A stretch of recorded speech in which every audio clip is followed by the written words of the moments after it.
Purim is all about relationships. How do you figure? Yes. Yes? How? Why? Where do you see that? Where do you see that in Purim? First of all, I mean, the mitzvot, they are all interpersonal. They're interpersonal mitzvot. Which ones? Though most importantly, the Machon Meir.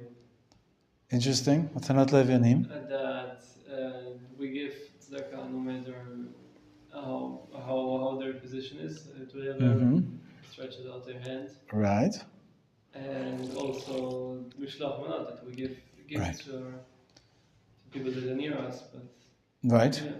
Yeah, good. The relationship between people in the nation. Right. Where do you see that stressed in the Megillah? Is that mentioned anywhere? Preparing for war. Together we go to the war. So we had to be united to be at war, right? We all fasted together. What does it say, Israel, in the Megillah about the Jewish people? What did Haman say about the Jewish people? Haman. He wanted to kill them. Why did he want to kill them? He said to... They don't like They don't bow down. They don't bow down. He also said to them that they're a nation, there are people that are scattered. They're scattered and divided. And that's exactly the opposite of what you need to be successful. You need to be united. And he thought, oh, maybe we can kill them all because they're scattered, they're divided, they're not together. Right? And what does Esther say in response when she decides to go in front of the king?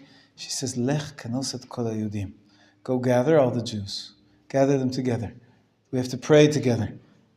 Not only for the war at the end, Eitan, not only when they actually went to war, when they fought, but even to pray. Lech kanos. Kanos is like Knesset. It's the gathering. To gather all the Jewish people for the prayer. But there's something a little bit more also. Good morning.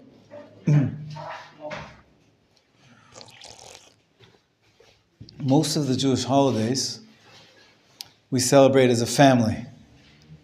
Right? The family meal for Shabbat. And on Yom Tov, you're supposed to also have a family meal, but you are supposed to invite guests. However, the Rambam makes a big point that there's no such thing as joy. There's no joy if you just eat and fill your belly. And if you don't invite the poor, the people that are in need, you should invite them on Yom Tov. On Purim, we have one step even beyond that. As a matter of fact, the emphasis is not on the family. The emphasis on give gifts to your friends. Of course, you have to take care of the poor. There's matanot levyanim. In a unique way, we have to care for the people that are poor. In our tradition, the poor people would wait for Purim. Particularly for Purim. They knew, Purim was coming. We're going to have a big income. This is going to be a big day for us. But people that had no income, that had no livelihood, and they were beggars, essentially professional beggars, they said, our day is Purim. And for that reason, the Mishnah says that when you have two Adars, which one do you do the Megillah in? First. Actually, we do it in the second one. But You can do it Purim better with the menu and when do we read the Megillah? When do we do Mishlach Manot and Matanot Levanim? You do it every tzedakah, you can give every day. So the sages say we do it on the second one for a reason. I mentioned it to you before, that they wanted to juxtapose this redemption to that redemption. What's this redemption? What's that redemption? The redemption of Nisan, coming right after Adar, is the redemption from Egypt. And the redemption in Adar is the redemption of Purim. So we want to juxtapose the two redemptions. I like to quote my Rosh Yeshiva of blessed memory, just passed away, just over a month ago, Rav Chaim Drukman. He taught us, the sages were giving us a message, and he said, don't get confused. Pesach, of course, was a redemption. Supernatural miracles, the 10 plagues, splitting of the sea. Nobody's going to argue that was redemption. But when it comes to the redemption of Purim story, the name of God is not mentioned. There's no supernatural miracles. If you read the Megillah, political machinations, even base drives and jealousy and beauty contests, and it seems like that where's God? It doesn't look like it's a miracle from God. We celebrate the Purim, we make a bracha, we read the Megillah, we make a point. And the sages wanted us to recognize that this type of redemption is also redemption. Of course, what was Rav Druckmann referring to? Why was it so important for him to stress that the sages wanted us to juxtapose the two types of redemption, to teach you that this is also redemption. Not only supernatural miracles is redemption, but also miracles through natural means is also called redemption. What was he trying to teach us? Today. That the events of today, he was a student of his teacher, Rav Kook. He was very big on saying that we are living in the age of redemption. This is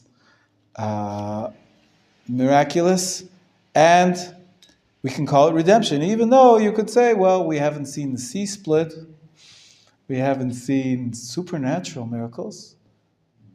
We worked hard, the settlers came, and people say the Six-Day War was miraculous, that we've seen miracles, but it's not supernatural miracles. Maybe it's on the edge. The fact that we survived the onslaught of 5 armies with so little weapons and so little soldiers is miraculous, but it's not supernatural. And the point is, he was saying, this is also called redemption. The Purim story has a message for all generations. That's one idea. But one other thing. It's one other thing I wanted to say. That's about the dating of the Purim story, the Purim holiday. The Purim holiday, if there's 2 Adars, it's in the second Adar. But what if you live in a village outside the big city and you don't have a Megillah? You don't know how to read the Megillah. Anybody start to study Mishnayot of Masechet Megillah? How does the Masechet start? I just know you can read it. That's how it starts. It's not languages. Not languages. You're in a village with no kosher Megillah. The villagers would go into the big town to bring their vegetables, their produce, and sell it in the big market. Not, Eitan knows about farmers and farmers markets. So they would go into the big town. And in the big town, they would have a Megillah. Big town, they would have a kosher Megillah. So the Mishnah and Megillah, the first beginning of the Masechet, called Masechet Megillah, I have it right here on the page. Just Talmud, Masechet Megillah. It starts off, Megillah Nikret, B'yud Aleph, B'yud Bet, B'yud Gimel, B'yud Dalet, B'yud Vav, Lo Pachot V'lo Ter. Megillah can be read on a different date. Not only on the day, the 14th day, Yud Dalet, and not only on Tet Vav, if you're in a walled city, but also on Yud Gimel, Yud Bet, and Yud Aleph, on the 11th. Today is the 12th of Adar. You could read the Megillah today. If you knew that you were going to go traveling to a place without a Megillah, and today you have access to a kosher Megillah, read the Megillah today. Read the Megillah today. Today's the 12th. It's kosher. It's a day that it's potential. You can feel Purim in the air already. It's a potential day of Purim, so it's partially Purim already on all those days. And the Gemara says that those people who were in the villages who would read the Megillah early, when would they have their Purim Suda? When would they give Mishloach Manot? That would be like everybody else on the 14th. There's only 2 mitzvot which they would change the date. If you change the date of reading the Megillah, you also have to change the date of giving the gifts to the poor. Because the poor, they have, it's almost Pavlovian connection. They hear, Jews are reading the Megillah, we're going to get payday. Payday is very much associated with the giving. But even more I think, telling is this special mitzvah which the sages instituted only on Purim, and that is giving food packages. Mishloach manot. You don't have that on Pesach. You don't have that on Sukkot. You don't have that on any of the other holidays. It's always good to give gifts to the poor all year round and give gifts to the poor in a special way. But Mishloach manot, giving food packages to the other, you invite them to your home. But the Mishloach manot ish lere'ehu is the language of the text of the Megillah. What does that remind you of? Ish lere'ehu. The pasuk we've been speaking about so often. You should love your neighbor as yourself. Lere'acha, ish lere'ehu, your re'ah, your friend or your neighbor. The sages said, this holiday is not about the family party, about the family togetherness. It's about friends, beyond the family connection. You're supposed to go give gifts of food to others. Very, very unique way of celebrating, at least in Judaism. Apparently there are other cultures where people give food to each other on holidays. There's such a thing. If you read, my wife was telling me, if you read recipe books, they have recipes for the Havdil, non-Jewish holidays, where you go and bring an offering of food to your friends and your neighbors of food. So the concept is a well entrenched one in human psychology, in civilization, in culture. But in the Jewish culture, really primarily on Purim. I want to discuss this a little bit and learn a little bit about it as well. The halachot, there's two sources or two reasons. Why did the sages institute Mishloach manot for Purim? What's the reason? Why are we supposed to give food packages? My friend is not poor. Gifts to the poor is one thing. That's obviously you want to support people that don't have poor. But if they're rich, my friend doesn't need my little package of peanuts. Why am I supposed to give gifts of food to my friends? Yes, Shusha. So there's a concept that in Purim, what was happening that what Haman Rasha wanted that we and Hashem would be like back to back, like with on the Ahona Brita, like these are the like Kruvim. The Kruvim. And when you turn it over, we were face to face, right, to see the light in between us. So same we do with our friends. We're face to face. We have a good relation. We see the light in each other. Yafeh. They wanted to improve the relationships. When you give a gift, you're obviously facing them. So saying that fosters a healthy type of relationship between you and your friends. Yafeh. Anybody else? Yeah, Israel, you wanted to say, or you?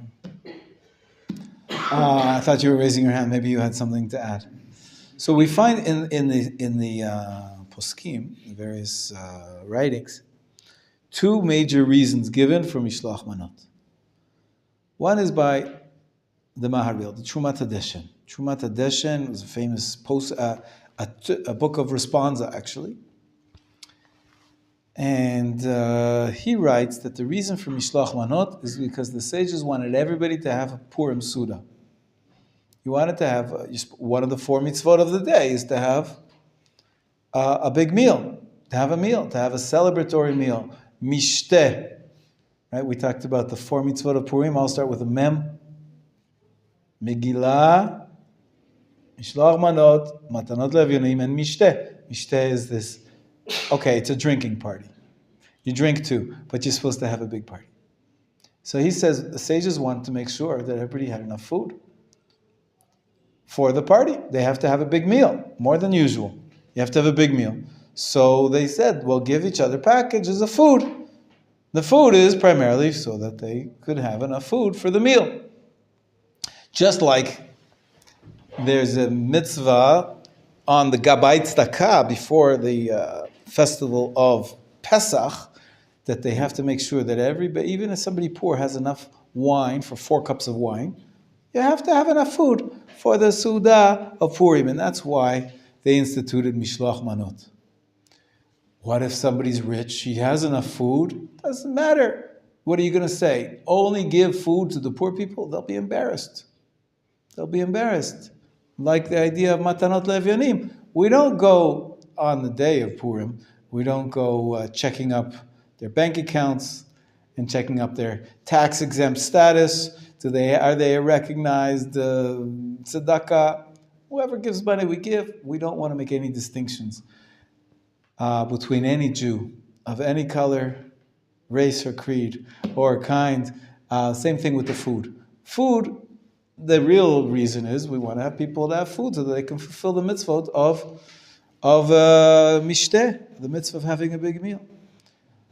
And we don't want to separate between Jews, and so we give to everybody. We give to our friends, whether they're rich or poor, we give. Everybody should be giving food out. Giving out food is different than giving out money. Money is one thing, but food is food, and we saw some of the laws that the food has to be edible. It has to be usable on that day. Something that can be quickly prepared. You can give a Menachem, you can give a soup in a cup. Noodles, the instant noodles. Adding hot water is nothing. But you can't give somebody a goat. They're going to have to slaughter it, they're going to have to kosher it, they're going to have to process it. You can't give somebody something which is not readily, easily used as food. Because the point is to have food for that day, for the big party on that day. That's, perhaps you could say, the simplest interpretation.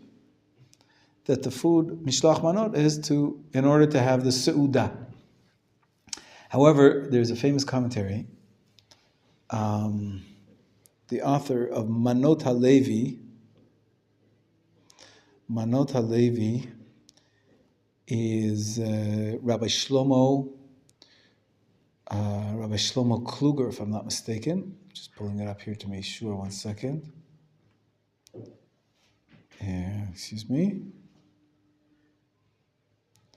Shlomo Alkabetz. Rabbi Shlomo Alkabetz is the author of the Lachadodi poem. We all sing every Friday night. We know it off by heart. Very famous. Rabbi Shlomo Alkabetz, if I'm not mistaken, he's the author of the Lachadodi and Yedid Nefesh. Beautiful poems, if I'm not mistaken. Rabbi Shlomo Alkabetz, he also wrote a commentary on the book of Esther called Manot HaLevi. And there he says, you know what the reason for the mitzvah of Mishloach Manot? It's like Shushan was saying before. It's to foster friendship. It's in order to make sure that people like each other, that people get along with each other within the Jewish community, not just in your family, beyond as well. And I want to raise with you now a little bit of a halachic analysis. There's a concept called the nafkamina. You've started learning Gemara? You started learning Gemara? A little bit? Very little? Nafkamina? Nafkamina means the practical ramification. Whenever you raise a question, it has to be who cares? What's the difference? What's the practical ramification? It's an Aramaic word, nafka. Nafka means derived. Mina, from it. What gets derived from it? What's the practical ramification of this question? What's the reason for Mishloach Manot? So let me ask you the following question. Let's say you send Mishloach Manot.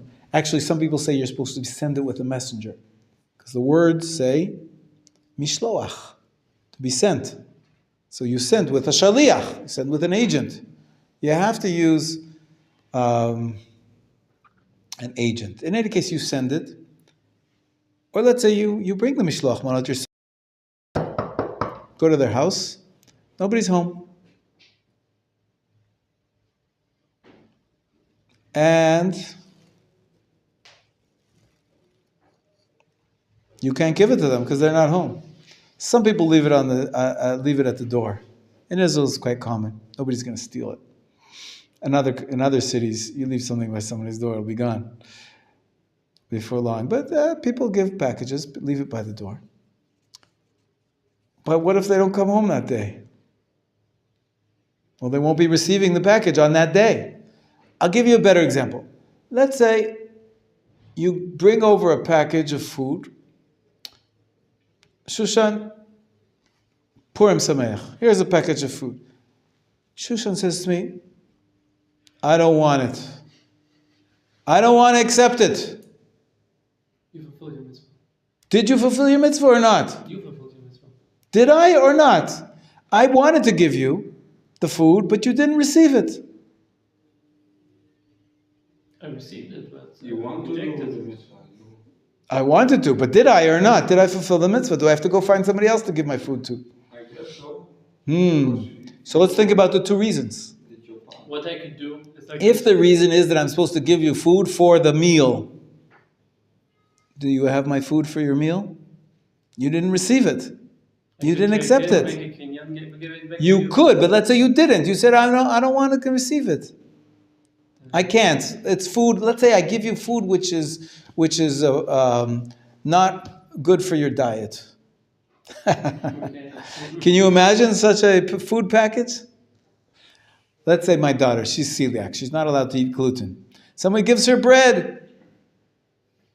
He meant well. He wanted to be nice to her. Brought her a beautiful, look, I baked a beautiful challah for you. Here it is. Has he fulfilled his mitzvah? If the reason is the first reason, the reason of the Trumat Hadeshen, the point is to give food that can be used at the meal, then the mitzvah has not been fulfilled.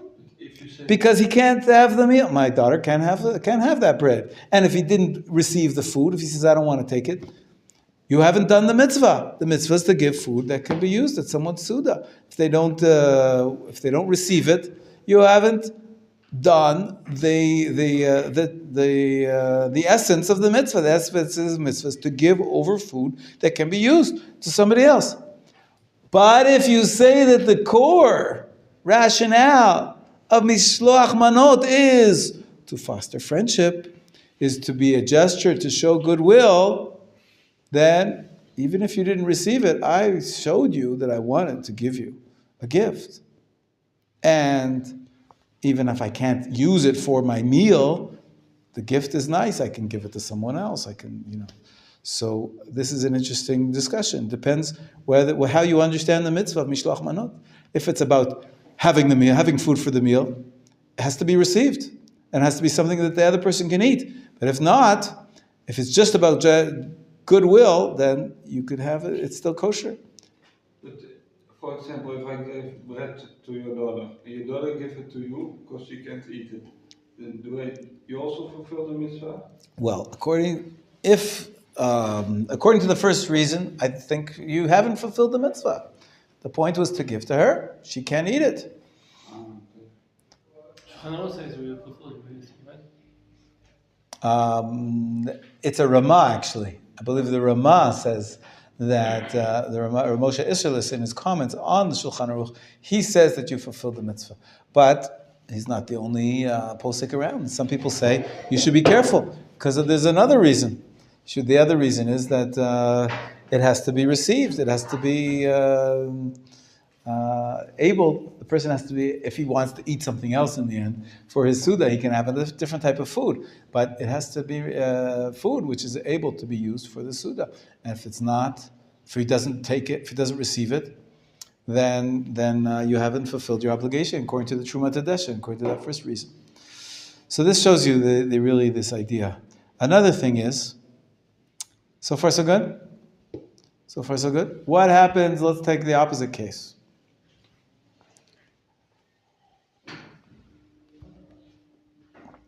What's the opposite case? Or let's say that there's somebody who's poor and somebody who's rich. They live next to each other. And you want to give to your neighbors. So now I can only afford a little bit of, what's this called? Sababa. Okay, peanut covered with it. Costs what, about 5 shekels? Maybe less? 3 shekels? That's the best I can do. So I go give this to my rich neighbor. My rich neighbor, they don't eat this. They eat caviar. They eat steak. They eat very expensive things. When they give their mishlochei manot, it's this massive package that's wrapped up with cellophane, and it has in it wine and expensive food. And the dish itself that they're giving you is worth more than the food inside. They're giving you a dish worth hundreds of shekels. It's a piece of art. There's people that really spend a lot of money on their mishlochei manot. They have the money to spend. They want to use it for mitzvot. So the poor person who gives it to the rich person, does he fulfill the obligation? On the one hand, You should give two meals. One's not enough. okay, let's say there's two packages of sababa, okay? That's what you can afford. 2 packages of sababa, and you give it to your rich neighbor. Are you fulfilling your obligation? Yeah. You say yes. Why? That's you give two meals to your neighbor, and Okay, the meal, I've given food that can be used for the meal. I've technically given him food. That's according to the first reason. According to the second reason, we have to think about this.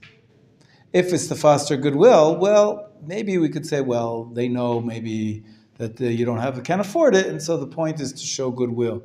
But really, if it's to make him happy, maybe you have to give him according to his standard of living, according to what's expected.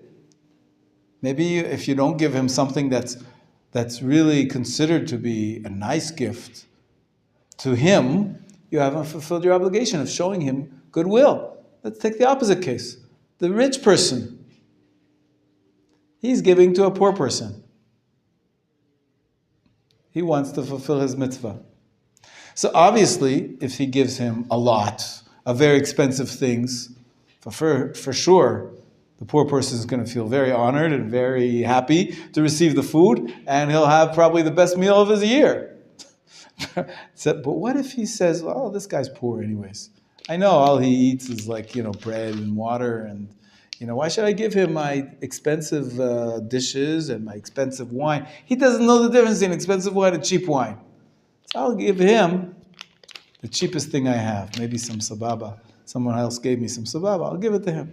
Maybe I'll give him the cheapest thing. Do you think he fulfilled his obligation? The rich person, if he gives something very, very cheap.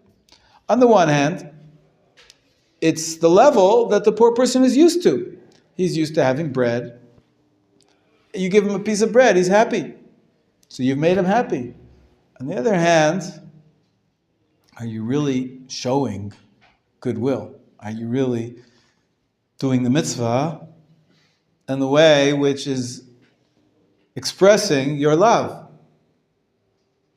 Food, you've given him. Food he has for his meal. He can have bread, that's fine. But you're not really showing so much love. On your level, for your level, people you love, you give them expensive things. So it's a debate amongst the poskim. How exactly to use these ideas in a halachic context. Who wanted to ask questions? Yeah, I once said that in Purim you usually don't do all the counting on how much he deserves and so on, and you get this and you get that, and you just do it. Know how you do it. That's right. Yeah. That's the ideal performance, of course. So if you can't afford to buy a huge meal for someone, you give to according to what's possible to you, and you should treat it like everyone's the same. No, the question though is, let's say you're poor. Do you have to go and look for somebody else who's on your level to give them your mishloach manot? All you can afford is some sababa. So find someone who will really appreciate the sababa. But if you go try to give to someone who's rich, he won't really care. He won't feel honored. Maybe you're not fulfilling your obligation. But if rich people give a meal to the poor people, and the poor people take this meal and part of the meal and give it to other poor people. So that's fine. I don't see. Listen, there is a problem that people turn the idea of mishloach manot into reciprocation. Reciprocation? I give you, you give me. Some people, they don't go around to give to their neighbors. They wait. Whoever comes to me, they come to the door with a package. I say, hang on, I have something for you. and you give them back. Of course, the big joke is when people start to recycle. But he's allowed to do that. So. You recycle, you get the mishloach manot, and then the worst part is Forget friends and you. you don't take out the card. The card says Purim Sameach from the Cohen family, and you got that at 10 o'clock, and then someone else comes to give you at 11 o'clock, and say, oh, I don't have anything to give them. So you got one from the Cohens, so you give them a package, and it says, Happy Purim from the Cohen. Your name is Levi, though. Happy Purim from the Cohens. How embarrassing is that? So the idea is, of course, you're not supposed to just, it shouldn't become a game of musical mishlochei manot packages. And it's best to give something personal, if possible, and write a note which is personal. But if you live in a community where there's lots and lots of friends and lots of people, it can be quite onerous. And so some people have started to cut back on the mishlochei manot. Say, I'm not going to give to everybody. I'm just going to give to a few people, and the rest I'm going to give the money to tzedakah. Instead of spending money on lots and lots of sababa, I can give everybody a little sababa. But that's really better to use the money, give it to tzedakah. But the idea to actually give food that you made, that you packaged, or that you chose. Sometimes we, in our family, we choose a theme. Today we gave, what's a theme? Foods of a specific type. Some people give Mexican food. They prepare Mexican food and they give it to everybody, and everybody knows, the Weinbergs have given Mexican food. Sometimes we give Chinese food. I'll make some sweet and sour sauce, or there's a concept of you could have tea and cookies or coffee and cake. It's a theme, but what that does is it makes it personal. It makes it personal that you're not just buying some. Nowadays we have all this packaged, processed. Everybody knows you didn't make it. You didn't produce it yourself. By the way, it's also much cheaper if you make food than if you buy it. You can also But for us in yeshiva, we can't. That's tough. And you don't have a kitchen, you don't have an oven, but you can also make a big barbecue, and if whoever comes, you can give him like a burger. Absolutely, that's right. Give real food. Many times people give out some soup, cook up a soup, give a bowl of soup. It's hard to transport. That's the problem. And by the time you get it to them, it'll be cold. It's all kosher. But the idea is to show them that you thought about them, and that you care about them, and that you're thinking about them. And it's actually perhaps the only holiday which tells you have to go beyond the family, and it's focusing more on friends than it is on the family. It's the social community, which the sages who instituted such a unique mitzvah for Purim, that they said we have to pay attention to have the friendship. It's ultimately we don't want to be fulfilling Haman's words that we're a scattered and divided people. We have to be united. Beseder. This is it for today. B'ezrat Hashem, we'll see you tomorrow. We have classes, although no food. Tomorrow's Tani to stare, no food. But hopefully I'll see you on Purim. I hope to try to make it in. It's not my Purim. My Purim is on the 14th of Adar. Yours is on the 15th here in Jerusalem. But we'll try to party twice and join you a little bit for the dancing on Purim night. B'ezrat Hashem. But for now, that's it for today. Okay?